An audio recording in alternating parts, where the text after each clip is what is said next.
Hello everyone, this is your favorite tissue girl, Adrienne from Movadria.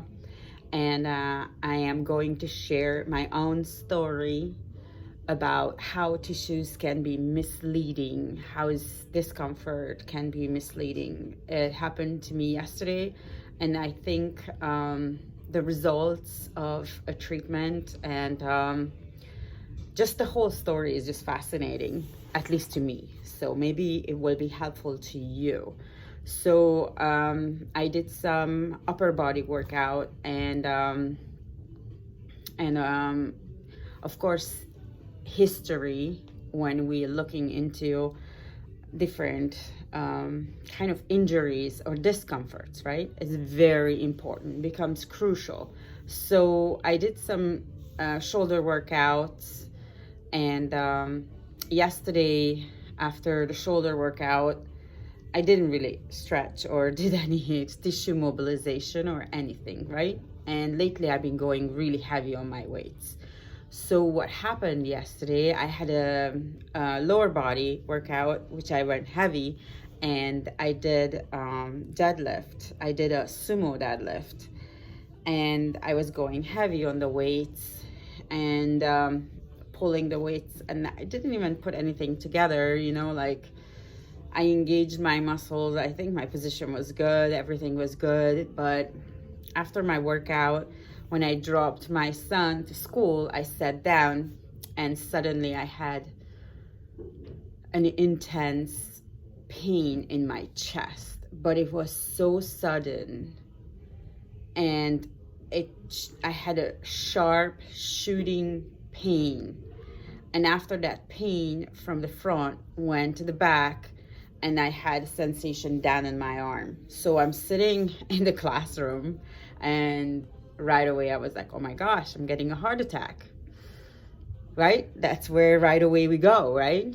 And I was like, wow. So what you do when you have a heart attack, you start coughing and kind of like giving some chest percussions. But I realized as I was like hitting my chest, I was like, oh, okay, so the tissue is very sensitive, and actually it was bulged up.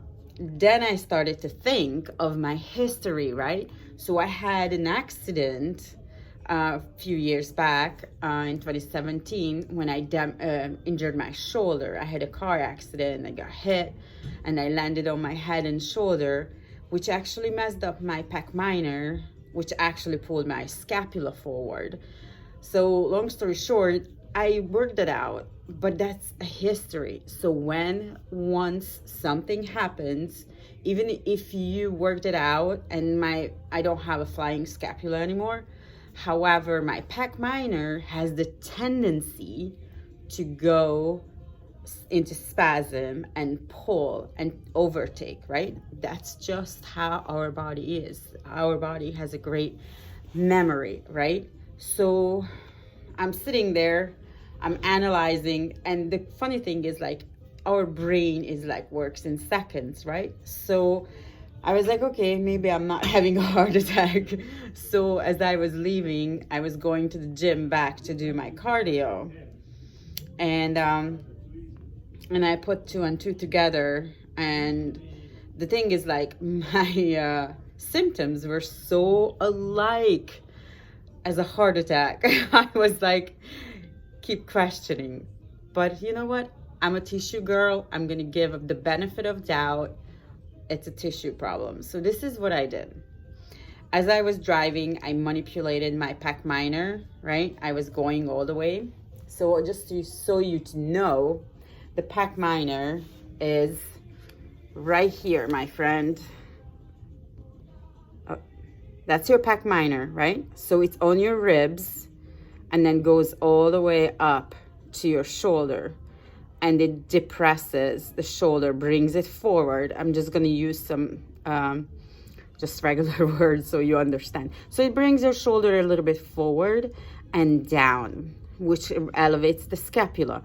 So this can have a sense of like you have a rib out, right, in the back, because even if it's discomfort in the front, it pulls on the back. So sometimes you're not feeling the pain in the front, you feel the pain and the discomfort in the back because the overpowering of your pec minor.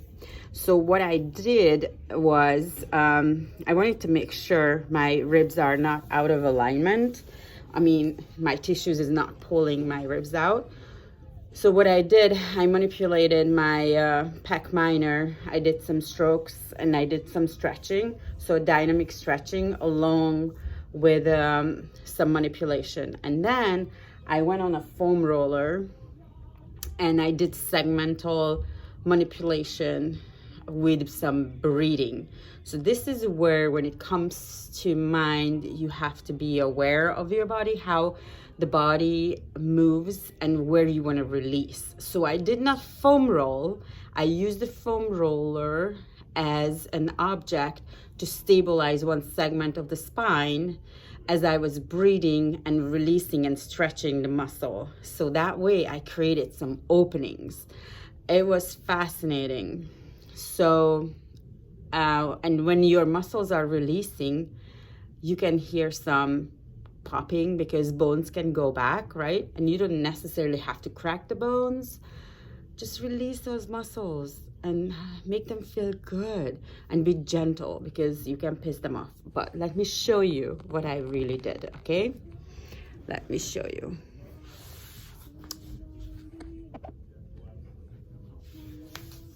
So you grab a foam roller. I'm gonna go a little further away, okay? So you grab a foam roller, you lie on it. And as I said, I did segmental release. So I lie on it and then I lean back. I grab my head with my hands. I lie on it. Take a deep inhale and just let your upper body relax and the muscle relax. And then with an exhale, I brought my head back, my arms back, and created some stretch. I repeated a few times. Inhale, let it hang. Exhale. And then I rolled back. And then I use my arm for leverage. Take a deep inhale, head is hanging, everything hangs. And then exhale, grab your hip and pull. If I wanted to intensify, right, then I lift my hip up and put more tension on the back, lean back, take a deep inhale, exhale, pull.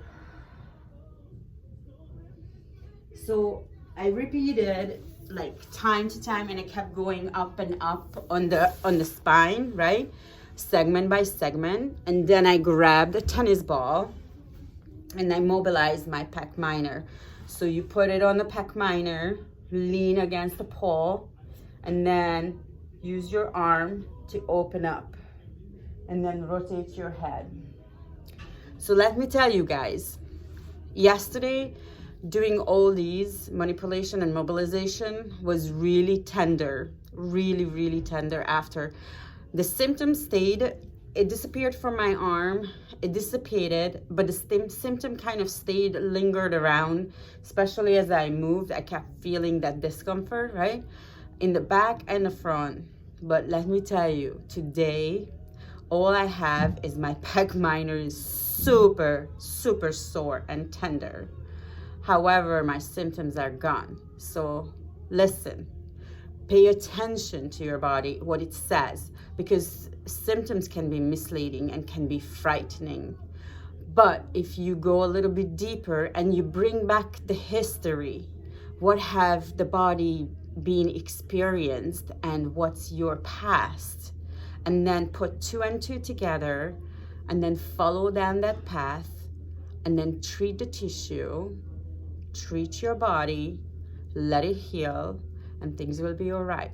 And if you have question about it, because you don't really know, you're not sure, you're not there yet, your body awareness and your history, you can't really connect them together, give me a buzz. Come over, let's find out, okay? Or message me if you have any questions, moveaudria@gmail.com, here on Facebook,